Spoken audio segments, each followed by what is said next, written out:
ইফতার টেবিলে আমরা সবাই খেতে চাই স্বাস্থ্যকর খাবার এবং সেই সাথে মুখরোচক।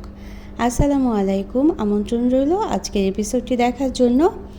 একটা ইফতার রেসিপি কিংবা বিকেলের নাস্তা রেসিপি বা স্ন্যাক্স রেসিপি শেয়ার করব। আশা করছি অনেক ভালো লাগবে, আর ভালো লাগলে লাইক, কমেন্ট আর শেয়ার করতে ভুলবেন না প্লিজ। এখানে সবজি নিয়ে নেব আমি নিয়েছি মিষ্টি আলু, গোল আলু নিয়েছি এবং গাজর আর ফুলকপি নিয়ে নেব সামান্য পরিমাণ। তো এখন খুব ভালোভাবে পানি দিয়ে ধুয়ে পরিষ্কার করে নিয়েছি আর পাতলা স্লাইস করে কেটে নিয়েছি। অবশ্যই কিন্তু পানি দিয়ে ভিজিয়ে রাখতে হবে, কারণ আলু এভাবে করে রেখে দিলে কালো হয়ে যায়। এই জন্য আমি এখন চুলায় রান্না করতে বসিয়ে দেব। সিদ্ধ করে নেব প্রথমে। শুধুমাত্র লবণ দিয়েছি এবং পানিটা পরিমাণ মতো দিতে হবে, অর্থাৎ খুব বেশি পানি দিয়ে নরম করে ফেলা যাবে না। সিদ্ধ করে শুধুমাত্র লবণ দিয়ে সিদ্ধ করে নেব। ঢেকে রাখবো 10 মিনিট। পানি আমি আধা কাপ পরিমাণ পানি দিয়েছি এবং কিছু সময় পরপর নেড়ে নিচ্ছি। লবণটা ভালোভাবে মিশিয়ে নিলাম সবজির সাথে। তো এভাবে সবজিটা প্রথমে সিদ্ধ করে নিতে হবে। 10 মিনিট পর দেখা গেল পরিমাণ মতো পানি দিলে সবজিটা খুব সুন্দরই সিদ্ধ হয়ে যায় এবং পানি ভাবটাও থাকে না, একেবারেই শুকনো করে সিদ্ধ করে নিতে হবে। তারপর একটা পটাটো ম্যাশার দিয়ে ম্যাশড করে নিয়েছি। তো আমি একেবারে গরম থাকতে চুলোতে রেখেই এই ম্যাশডের কাজ করে নিয়েছি, অর্থাৎ একেবারে ঠান্ডা হতে দেইনি। ঠান্ডা হয়ে গেলে কিন্তু শক্ত হয়ে যায়, সেক্ষেত্রে ম্যাশড করা ভালোভাবে হয় না।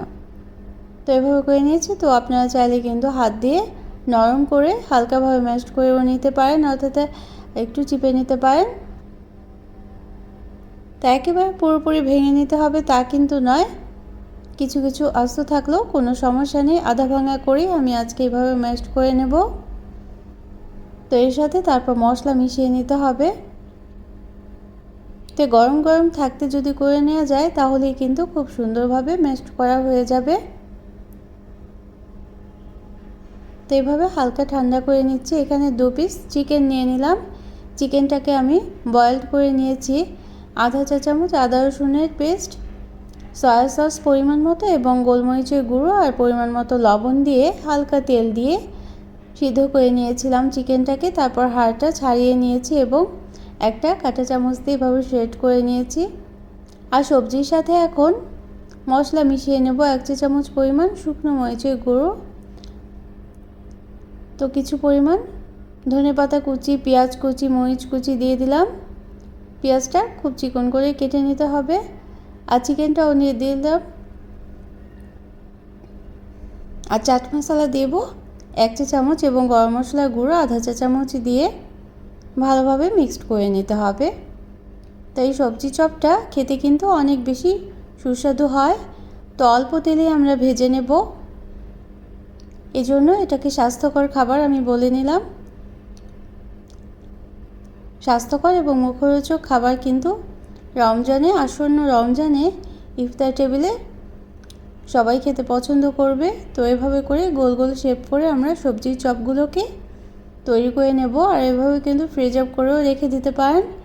প্রথমে ফ্রিজ আপ করে নিতে হবে এভাবে, তারপর একটা এয়ারটাইট বক্সে রেখে দিতে পারেন। তো এভাবে করে ফ্রিজ আপ করে নিলে রমজানের আগে যদি করে রেখে দেন তাহলে রমজানে ইফতার তৈরিতে আর কোনো কষ্টই হবে না, অনেক সহজ হয়ে যাবে আর কি। তো এখানে বেসন নিয়ে নিলাম 3 টেবিল চামচ বেসন, পরিমাণ মতো মশলা নিয়েছি। এখানে শুকনো মরিচের গুঁড়ো সামান্য এবং হলুদের গুঁড়ো, ধনে গুঁড়ো আর জিরে গুঁড়ো সামান্য করে দিয়ে দিয়েছি। আর সাদা তিল দিলাম 1 চা চামচ পরিমাণ। তারপর ব্যাটারটা অল্প পানি দিয়ে মিশিয়ে নিতে হবে। যেভাবে আমরা ব্যাটার তৈরি করি ঠিক সেভাবে করি। তারপর ব্যাটারে চুবিয়ে সবজি চপটা ভেজে নিতে হবে। তো আমি কিন্তু অল্প তেলেই ভেজে নিচ্ছি, আপনারা চাইলে কিন্তু ডুবো তেলেও ভেজে নিতে পারেন।